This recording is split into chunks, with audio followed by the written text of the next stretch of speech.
Good morning दोस्तों। आप देख रहे हैं tally and export pro channel.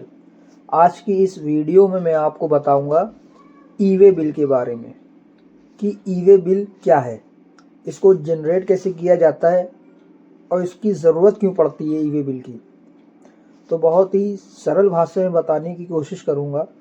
अगर आप हमारे चैनल में नए हैं तो सबसे पहले चैनल को सब्सक्राइब कर लें, बेल आइकन नोटिफिकेशन को ऑन कर लें ताकि जितनी भी लेटेस्ट वीडियो मैं अपलोड करूंगा वो सबसे पहले आप तक के पहुंचे। अगर अभी तक के चैनल को सब्सक्राइब नहीं किया है तो सबसे पहले सब्सक्राइब ज़रूर कर लें। और इससे पहले जितनी भी मैंने लेटेस्ट वीडियो प्रीवियस की वीडियो जो मैंने अपलोड किया था, अगर आपने वो नहीं देखा है तो सबसे पहले उस वीडियो को ज़रूर वॉच करें। उसका लिंक मैंने डिस्क्रिप्शन में अपलोड कर दिया है। ठीक है, तो चलिए वीडियो को स्टार्ट करते हैं बिना टाइम वेस्ट करे। तो मैं बता दूं ई वे बिल होता क्या है, इसकी ज़रूरत क्यों पड़ती है। मान लीजिए आप किसी पार्टी को प्रोडक्ट सेल कर रहे हैं, वो आपका प्रोडक्ट की जो वैल्यू होती है यानी टोटल वैल्यू, मतलब जो आपकी प्रोडक्ट वैल्यू के साथ जीएसटी अमाउंट जो इंक्लूड हो जाता है, वो दोनों अमाउंट को जोड़ के जो आपका एक फाइनल अमाउंट आता है टोटल, उस अमाउंट के बिहाफ पे बनाया जाता है ई वे बिल। ठीक है, इसकी एक लिमिट होती है, थ्रेशोल्ड लिमिट बोलते हैं इसको, कि अगर आपने माल किसी पार्टी को 50,000 से ज़्यादा का अगर आपने माल बेचा है तो आप मैंडेटरी हो जाता है ई वे बिल बनाना। ठीक है ना, जब भी आप किसी पार्टी को माल बेचते हैं और उस बिल का अमाउंट 50,000 से ज़्यादा का होता है, 50,000 या 50,000 से ज़्यादा, तो ई वे बिल बनाना मैंडेटरी होता है। ठीक है ना। अब मैं आपको बताऊंगा इसकी यहाँ पे टैली प्राइम सॉफ्टवेयर में इसको अकाउंटिंग कैसे करेंगे, ई वे बिल की कैसे आप बिल जनरेट करेंगे। और साथ ही ई वे बिल एक पोर्टल है, एक साइट है अलग से ई वे बिल की, वहाँ पे आपको बिल जनरेट कैसे किया जाता है। बिल्कुल मैं बेसिक से लेके एडवांस लेवल तक के आपको बताने की कोशिश करूँगा। अगर आपको कुछ भी डाउट हो रहा है तो आप मुझसे कमेंट में पूछिएगा, मैं आपका रिप्लाई ज़रूर दूंगा कमेंट का। ठीक है, तो सबसे पहले आपको टैली प्राइम सॉफ्टवेयर को ओपन करना है और उसके बाद यहाँ पे शॉर्टकट की मैं बताता हूँ कंपनी सेलेक्ट करने की, Alt+F3। जैसे आप यहाँ पे Alt+F3 प्रेस करेंगे तो आपके सामने कंपनी लिस्ट ओपन हो जाएगा। आपको कंपनी को सिलेक्ट करना है कि आप किस कंपनी में वर्क कर रहे हैं। ठीक है, जैसे कि अभी मैंने कंपनी को सिलेक्ट किया है और अभी आप देख सकते हैं यहाँ पे ABC प्राइवेट लिमिटेड के नाम से हमारी जो कंपनी है वो ओपन है। अब वो भी कब की है, 1 अप्रैल 2025 से लेकर 31 मार्च 2026 तक। ठीक है, अब सबसे पहले मैं आपको बता दूं, एक हम लोग एंट्री यहाँ पे रिकॉर्ड करेंगे सेल्स वाउचर की। ठीक है, मान लेते हैं मुझे सेल्स वाउचर की एक एंट्री रिकॉर्ड करना है, तो मैं आऊँगा वाउचर पे, उसके बाद कीबोर्ड से मैं F8 प्रेस करूँगा सेल्स वाउचर ओपन करने के लिए। सेल्स वाउचर हमारा यहाँ पे ओपन हो गया है। ठीक है, अब यहाँ पे मैं F2 प्रेस करूँगा और यहाँ पे मैं डेट सेलेक्ट करूँगा कि हम किस डेट को आप बिल जनरेट कर रहे हो। ठीक है, तो मान के चलते हैं मैंने यहाँ पे डेट जनरेट कर लिया है, लास्ट की मैंने मंथ की यहाँ पे डेट को सेलेक्ट किया। ठीक है, अब यहाँ पे आपका जो भी इनवॉइस नंबर हो जो सीरीज से चल रहा हो, आपको वो इनवॉइस नंबर यहाँ पे मेंशन करना है। तो मैं यहाँ पे डाल देता हूँ 078। ठीक है, ये हमारा सीरीज वाउचर नंबर है, बिल नंबर है। अब आप किस पार्टी को माल सेल कर रहे हैं उस पार्टी को आपको यहाँ पे सेलेक्ट करना है। तो मैं यहाँ पे KF एंटरप्राइजेस को मैं यहाँ पे सिलेक्ट करता हूँ। ठीक है, उसके बाद यहाँ पे मैं Ctrl+A से इसको डायरेक्ट सेव करता हूँ। अब यहाँ पे पूछ रहा है सेल्स लेजर, तो मेरा सेल्स लेजर ऑलरेडी पहले से बना हुआ है। लेजर कैसे बनाया जाता है, कैसे क्रिएट किया जाता है, मैंने स्टार्टिंग से ही सारी वीडियो मैंने एकदम बताया आपको। अगर आपको ये कैसे क्रिएट किया जाता है नहीं आ रहा आपको क्रिएट करना, तो आप मेरी पिछली वीडियो को ज़रूर देखें, उसको मैंने बिल्कुल डिटेल से बताया है लेजर कैसे क्रिएट किया जाता है और किस अंडर ग्रुप में लेजर को रखा जाता है। ठीक है, मैंने यहाँ पे सेल्स का लेजर यहाँ पे सेलेक्ट किया। अब यहाँ पे पूछ रहा है नेम ऑफ आइटम कि आप क्या सेल कर रहे हैं। मतलब कि KF इंटरप्राइजेज जो हमारी पार्टी है सामने वाली, जो हम माल बेच रहे हैं, वो प्रोडक्ट का नाम क्या है, ठीक है। तो मैं मान के चलता हूँ यहाँ पे सैमसंग टीवी है, ठीक है, जो कि मैं बेच रहा हूँ इनको, ठीक है। यहाँ पे आपको आना है नॉट एप्लीकेबल करते हुए, और यहाँ पे पूछना है क्वांटिटी, ठीक है। मेन लोकेशन में आता हूँ और यहाँ पे क्वांटिटी में मान के चलता हूँ 5 पीस। मैंने यहाँ पे एंटर प्रेस किया, ठीक है। फिर मैं यहाँ पे एंटर प्रेस करता हूँ। अभी जो रेट है 35,000 रुपये की एक टीवी है, 5 टीवी में बेच रहा हूँ, तो टोटल अमाउंट हमारा कितना हो रहा है 1,75,000, ठीक है। ये हो रहा है 1,75,000 रुपये वैल्यू। मैंने यहाँ पे एंटर प्रेस किया, फिर मैंने यहाँ पे एंटर प्रेस किया। अब मैं यहाँ पे लगाऊंगा टैक्स। अभी कितना वैल्यू आ रही है 1,75,000 रुपये, ठीक है। तो मैंने यहाँ पे लगा दिया टैक्स, यहाँ पे लगेगा IGST, ठीक है। मैंने यहाँ पे एंटर प्रेस किया। अब आप वैल्यू देख सकते हैं कि जो हमारी टीवी की जो कीमत थी वो थी 1,75,000 रुपये, ठीक है। जब उसके ऊपर मैंने टैक्स लगाया 49,000 रुपीज़ का, तो जो ये दोनों का टोटल अमाउंट जो आ रहा है वो आ रहा है 2,24,000 रुपये, ठीक है। ये टोटल अमाउंट होता है, इसको कहते हैं इनवॉइस अमाउंट, बिल का टोटल अमाउंट, ठीक है। अगर ये वैल्यू जो अभी आ रही है आपके सामने 2,24,000 रुपये, अगर ये वैल्यू 50,000 या 50,000 से ज़्यादा अगर हो रही है, तो ये मान लीजिए आपको ईवे बिल बनाना मैंडेटरी ही है, ज़रूरी है उसको बनाना। क्योंकि इतना माल, अगर आपका माल 5 पीस का है, किसी न किसी के ज़रिए तो आप अपनी सामने वाली पार्टी को भिजवाएंगे, किसी न किसी मोटर्स व्हीकल्स के ज़रिए आप गाड़ी को में माल लदवा के आप एक जगह से दूसरी जगह आप भिजवाएंगे, ठीक है। तो जो आप एक जगह से दूसरी जगह आप प्रोडक्ट को जब भिजवाते हैं, ठीक है, तो उसके लिए आपको ईवे बिल बनाना ज़रूरी होता है। ये मैंडेटरी हो जाता है। मतलब कि आप अपने शॉप से दूसरी की शॉप पे जब आप पहुंचाते हैं या गोडाउन में पहुंचाते हैं, अगर उस माल की कीमत 50,000 से ज़्यादा है तो ईवे बिल बनना ज़रूरी है। अगर आप मान के चलते ईवे बिल नहीं बनाते हैं, तो जब भी आपकी गाड़ी, जो भी माल होगा गाड़ी में आप भिजवा रहे हैं किसी दूसरी पार्टी को, तो वो गाड़ी आपकी पकड़ ली जाएगी, सीज हो सकती है, ठीक है। तो उसके लिए, उसको बचने के लिए आपको ईवे बिल बनाना ज़रूरी होता है। ईवे बिल इसलिए बनाया जाता है, वो भी मैं आपको बता दूं, वो एक ट्रैकिंग के लिए होता है कि आपका गुड्स मूवमेंट के लिए बनाया जाता है कि आपका गुड्स कहाँ से कहाँ के लिए जा रहा है, उसको ट्रैक करने के लिए ईवे बिल जनरेट किया जाता है, ठीक है। अब मैं यहाँ पे एंटर प्रेस करता हूँ और यहाँ पे सिंपल, अभी यहाँ पे जो पूछ रहा है provide GST e-way bill detail, ठीक है, इसको मैं अभी यहाँ पे कर देता हूँ नो, ठीक है। अब मैं यहाँ पे एंटर प्रेस करता हूँ और यहाँ पे न्यू रेफरेंस लेता हूँ। यहाँ पे मैं डे डाल देता हूँ कि कितने दिन के लिए मैं उधारी दे रहा हूँ इस पार्टी को। मैंने यहाँ पे 30 दिन का यहाँ पे डे यहाँ पे मेंशन किया, ठीक है। मैं एंटर प्रेस करता हूँ और इस एंट्री को मैं यहाँ पे सेव कर लेता हूँ। अब यहाँ पे मैं करता हूँ एन प्रेस करता हूँ, मतलब मुझे ईवे बिल जनरेट करने का अभी यहाँ पे कोई वो नहीं है। मैंने यहाँ पे बिल्कुल ईजी मेथड में मैंने यहाँ पे सेव कर लिया, ठीक है।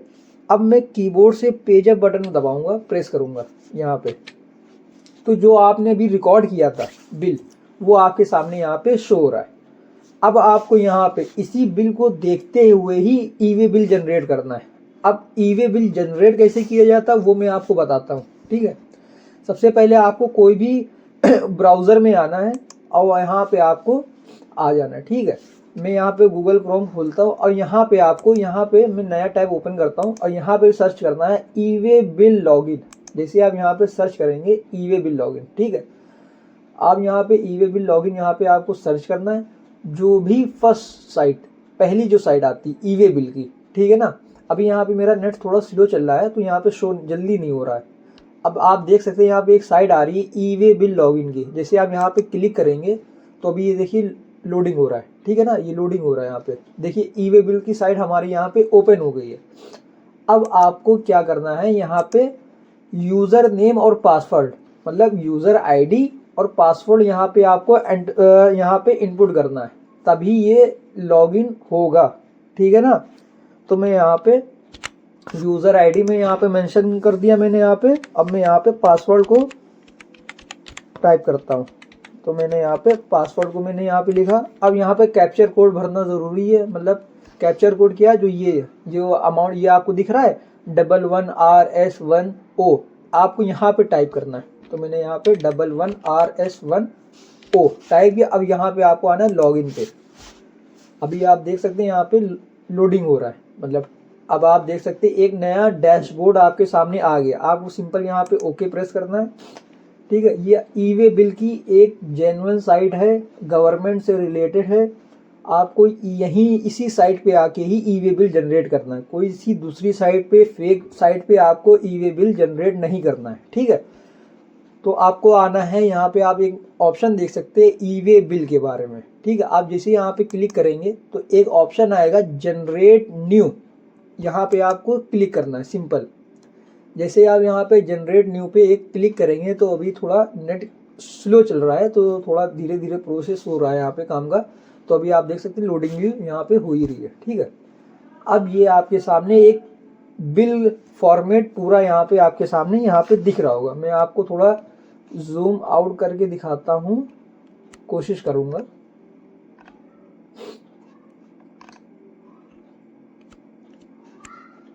एक मिनट,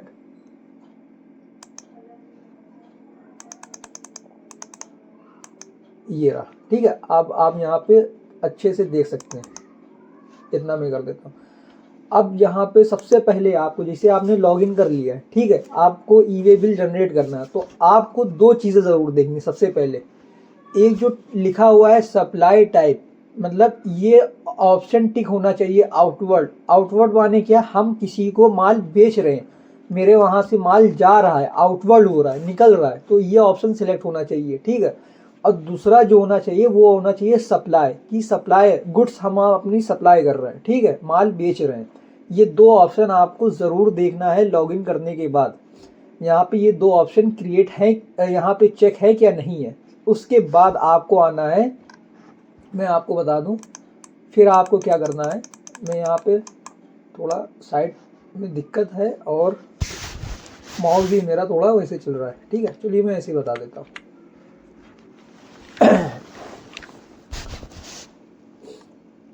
अब आपको आना है यहाँ पे डॉक्यूमेंट्स नंबर पे। जैसे आप यहाँ पे डॉक्यूमेंट्स नंबर पे आएंगे तो डॉक्यूमेंट्स नंबर हमारा क्या है, बिल नंबर। तो अब देखिए आपने बिल नंबर क्या दिया है, बिल में मैंने दिया है 078। तो मैं आप यहाँ पे आपको टाइप करना है 078, ठीक है।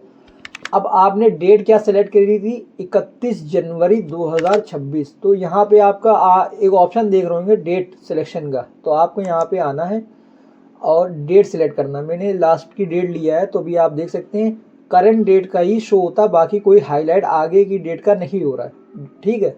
मान के चलते अगर आप बिल हम 25 का बना रहे होते टैली प्राइम सॉफ्टवेयर में, तो आपको यहाँ पे डेट भी 25 तारीख ही लेनी होती, ठीक है। तो मैं अभी यहाँ पे छोड़ देता हूँ, इसलिए डेट सेलेक्ट होएगा नहीं, 31 तारीख ये उठाएगा नहीं। करंट डेट की सिर्फ उठाता है, प्रीवियस डेट की उठाता है, ठीक है।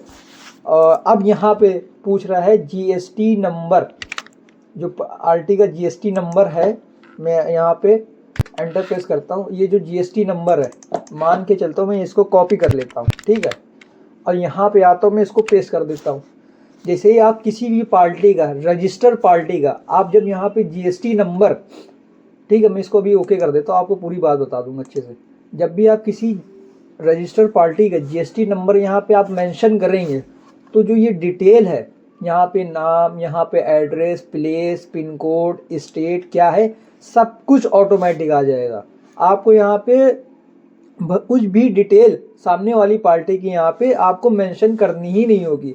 अभी आप ये सोच रहे होंगे कि मैंने यहाँ पे जीएसटी नंबर यहाँ पे मेंशन किया है, किसी का भी पार्टी का डिटेल यहाँ पे शो नहीं हो रही। तो मैं ये आपको बता दूं, ये जो जीएसटी नंबर है ये एक रैंडम जीएसटी नंबर मैंने यहाँ पे उठाया, किसी का रजिस्टर जीएसटी नंबर मैंने यहाँ पे नहीं उठाया, ठीक है। तो मैं यहाँ पे जीएसटी नंबर मैंने ऐसे ही मैंडेटरी यहाँ पे उठाया। इसी मारे एक ऑप्शन अभी आया था पॉपअप के तौर पे, मैंने ओके जो प्रेस किया था, इसीलिए किया था, वो एक वार्निंग दे रहा था आपको कि ये जीएसटी नंबर मैच नहीं कर रहा है, ठीक है, इसलिए। अब यहाँ पे आपको, यहाँ पे मैं टाइप करके दिखा देता हूँ पार्टी नेम, वैसे आपको यहाँ पे टाइप करने की ज़रूरत ही नहीं पड़ेगी। जैसे आप जीएसटी नंबर मेंशन करेंगे पूरी डिटेल आ जाएगी, KF इंटरप्राइजेस, ठीक है। अब यहाँ पे जो भी पार्टी का एड्रेस है गोवा इंडिया, ठीक है, जो भी पार्टी वो है तो आपको यहाँ पे सेलेक्ट करना है। मैंने यहाँ पे स्टेट लिया गोवा, पिन कोड जो गोवा का वो डाल सकते हैं, जो एड्रेस है वो डाल सकते हैं, यहाँ पे सब कुछ आप यहाँ पे भर सकते हैं। वैसे भरने की ज़रूरत नहीं पड़ी, मैं फिर बता रहा हूँ कि जैसे आप जीएसटी नंबर यहाँ पे मेंशन करेंगे एग्जैक्ट पूरा डेटा ऑटोमेटिक ही उठा लेगा, आपको भरने की ज़रूरत ही नहीं पड़ेगी। उसके बाद अब आप देख सकते हैं यहाँ पे पूछ रहा है आइटम डिटेल, ठीक है, आइटम डिटेल यहाँ पे पूछ रहा है। तो अब आपको क्या करना है, यहाँ पे आइटम का नाम डालना है, ठीक है। मैं इस केप से बाहर आता हूँ। अब क्या लिखा है मैंने, सैमसंग 42 इंच टीवी, तो मैं यहाँ पे कुछ नहीं करूँगा, यहाँ पे लिखूँगा सैमसंग। अच्छा यहाँ पे पूछ रहा है स्टेट फ्रॉम मिसिंग, ओके, मतलब यहाँ पे चलिए हम नहीं बता सकते हैं, आगे पूरा किसी का डिटेल है यहाँ पे मेंशन हो रही है, तो मैं यहाँ पे शो नहीं कर सकता हूँ। तो मैं यहाँ पे बता दूँ कि आपको यहाँ पे पार्टी का यहाँ पे नाम लिखना है, प्रोडक्ट का नाम यहाँ पे लिखना है, प्रोडक्ट नेम, ठीक है। जो डिस्क्रिप्शन आ रहा है, जो यहाँ पे आप नाम लिखेंगे उसी को कॉपी करके यहाँ पे आपको पेस्ट कर देना सेम। अब इसका HSN कोड क्या है, HSN कोड आपको देखना है, तो आपको जब भी आपने आइटम क्रिएट किया होगा, ठीक है, उसका आपने HSN कोड डाला होगा। आप यहाँ पे देख सकते हैं HSN कोड क्या है, 4562, आपको यहाँ पे मेंशन करना है 4562। क्वांटिटी कितनी है, 5 पीस है। यूनिट मतलब क्या है, ये किलो में बेच रहे हो, पीसेस में बेच रहे हो, बैग्स में बेच रहे हो, किस में बेच रहे हो, वो आपको यूनिट मेंशन करना है। अगर जो मैं टीवी बेच रहा हूँ ये पीस में होता है टीवी, अगर आपको चेक भी करना है, आपने यूनिट बनाया हो तो आप देख सकते हो यहाँ पे पीसेस लिखा हुआ है, ठीक है, मतलब कि एक पीस, ठीक है, पीस के हिसाब से जा रहे हो। तो आपको यहाँ पे पीसेस लिखना है शॉर्टकट में, या आप पूरा भी टाइप कर सकते हैं, फुल नाम भी लिख सकते हैं, वैसे कि मैं यही कहूँगा आपको शॉर्टकट में लिखना है PCS, ठीक है। अब यहाँ पे पूछ रहा है टैक्सेबल वैल्यू। टैक्सेबल वैल्यू हमारी क्या होती है, ये जो आप देख रहे हैं GST हटा के क्या आ रहा है, 1,75,000। जैसे आप यहाँ पे 1,75,000 टाइप करेंगे, उसके बाद आपको जैसे आपने यहाँ पे लगाया है IGST टैक्स, ठीक है, तो आप यहाँ पे देख सकते हैं IGST रेट आ रहा है, आपको यहाँ पे सिलेक्ट करना है। उसके बाद 18 पे जैसे आप सिलेक्ट करेंगे तो यहाँ पे जो टोटल अमाउंट है ये आ रहा है, टोटल इनवॉइस अमाउंट यहाँ पे, तो ये अमाउंट जो 2,24,000 है, ये ऑटोमेटिक ही यहाँ पे 2,24,000 यहाँ पे मेंशन हो जाएगा, आपको कुछ नहीं करना। उसके बाद अब आपको यहाँ पे आना है, ठीक है। अब जब यहाँ पे आप नीचे आएंगे सबसे लास्ट में, तो आपको यहाँ पे गाड़ी नंबर, मतलब आप किस गाड़ी के थ्रू माल को डिलीवर कर रहे हैं उसका गाड़ी नंबर यहाँ पे आपको मेंशन करना है। मेंशन करने के बाद, ठीक है, अब आपको क्या करना है ये मैं आपको बता देता हूँ। उसके बाद सिंपल आपने पूरी एक बार दोबारा से स्टार्टिंग से लेके पूरा एक एक बिल आपको चेक करना है, कोई भी चीज़ डिटेल रह तो नहीं गई है, गलत तो नहीं है, स्पेलिंग मिस्टेक तो नहीं, सब कुछ आपको एकदम करेक्शन करना है। चेक करने के बाद आपको सीधा सबमिट पे क्लिक करना है। उसके बाद आपके सामने 2 बार ओके का ऑप्शन आएगा, आपको 2 बार सिंपल ओके करना है। उसके बाद आप प्रिंट निकाल सकते हैं, ई वे बिल आपका जनरेट हो जाएगा। जनरेट होने के बाद आप इसका प्रिंट आउट भी निकाल सकते हैं। जो ई वे बिल जनरेट हो जाता है, तो अगर आप उसका डेमो देखना चाहते हैं वो भी मैं इस वीडियो में बाद में दिखा दूंगा बीच में, ठीक है। तो उसके बाद अब आपको क्या करना है, ई वे बिल मतलब टैली प्राइम सॉफ्टवेयर में आ जाना है। ई वे बिल आपका जनरेट हो गया, आपने उसका प्रिंट आउट निकाल लिया, ठीक है। अब आपको यहाँ पे आना है प्रोवाइड, जो भी मैंने आपको यहाँ पे नो करवाया था, अब आपको यहाँ पे सिंपल आना है, यस करना है। अब यहाँ पे पूछेगा ई वे बिल नंबर। ई वे बिल नंबर सबसे ऊपर यहाँ पे मेंशन होता है, वो मैं आपको एक डेमो के तौर पे जब दिखाऊंगा तो मैं आपको बता दूं, यहाँ पे आपको ई वे बिल मेंशन करना है, ठीक है। ई वे बिल आपको यहाँ पे टाइप करना होगा, जो भी आपका ई वे बिल होगा, ठीक है। किस डेट को आपने ई वे बिल बनाया वो डेट आपको मेंशन करनी है, मतलब कि अगर आपका 31 तारीख को आपने बिल काटा, 31 तारीख को आपने ई वे बिल बनाया, तो यहाँ पे भी डेट जो होगी 31 तारीख होगी, ठीक है, 31 जनवरी, ठीक है। अब यहाँ पे डिटेल लिखना है डिस्पैच फ्रॉम, मतलब कि आपका जो माल जा रहा है उसका एड्रेस आपको यहाँ पे लिखना है, मतलब कहाँ से जा रहा है, कहाँ से निकल और कहाँ पे पहुँच रहा है, शिप टू मतलब कहाँ पे पहुँच रहा है, ठीक है। उसके बाद आपको यहाँ पे देख सकते हैं, यहाँ पे एक ऑप्शन आ रहा होगा, मैं यहाँ पे एंटर प्रेस करता हूँ, 1 मिनट। ये आपके सामने आ रहा है व्हीकल्स नंबर, ठीक है ना। यहाँ पे आपको आना है व्हीकल्स नंबर पे, ठीक है। व्हीकल्स नंबर पे आप आएंगे तो आपको यहाँ पे एंटर प्रेस करना है। व्हीकल नंबर यहाँ पे भी अच्छा उठा नहीं रहा, सॉरी, ठीक है, कोई बात नहीं है। व्हीकल नंबर भी ज़रूरी नहीं है बिल में अपडेट करना। अगर आप ऑप्शन वैसे उठा लेता है, आज थोड़ा मतलब दिक्कत इसलिए हो रही कि मैंने यहाँ पे जो ई वे बिल नंबर है वो मैंने यहाँ पे मेंशन नहीं किया, इसलिए वो ई वे बिल पे वो व्हीकल्स नंबर वहाँ पे एक्सेप्ट नहीं कर रहा, तुरंत वो डायरेक्ट सेव कर ले रहा है, ठीक है। तो आप कुछ इस तरह से ई वे बिल जनरेट कर सकते हैं। मतलब बनाया क्यों जाता है वो भी मैंने आपको बता दी है, और बनाया कैसे जाता है वो भी मैंने आपको एकदम प्रैक्टिकल वे में आपको बताने की पूरी तरह से कोशिश किया। अगर आपको ये वीडियो अच्छी लगी हो तो सबसे पहले चैनल को एक ज़्यादा से ज़्यादा लाइक ज़रूर करें, एक वीडियो को ज़रूर से ज़रूर लाइक करें, जितना कि ज़्यादा मोटिवेशन मिलेगा मुझे, और मैं कुछ ना कुछ नई नई चीज़ें आप लोगों के लिए वीडियो का कंटेंट बनाता रहूँगा और अपलोड करता रहूँगा, ताकि आप लोग कुछ नया बेहतर और आसानी से सीख सकें। अगर वीडियो अच्छी लगी हो तो एक लाइक ज़रूर करें, ठीक है, और ज़्यादा से ज़्यादा वीडियो को शेयर करें, ताकि जितने भी लोग अकाउंट्स फील्ड में आना चाहते हैं, सीखना चाहते हैं, कुछ बेहतर सीखना चाहते हैं, वो आसानी से सीख सकें। तो मिलते हैं ऐसे ही नेक्स्ट वीडियो में, जल्द मुलाकात होगी। Okay, bye.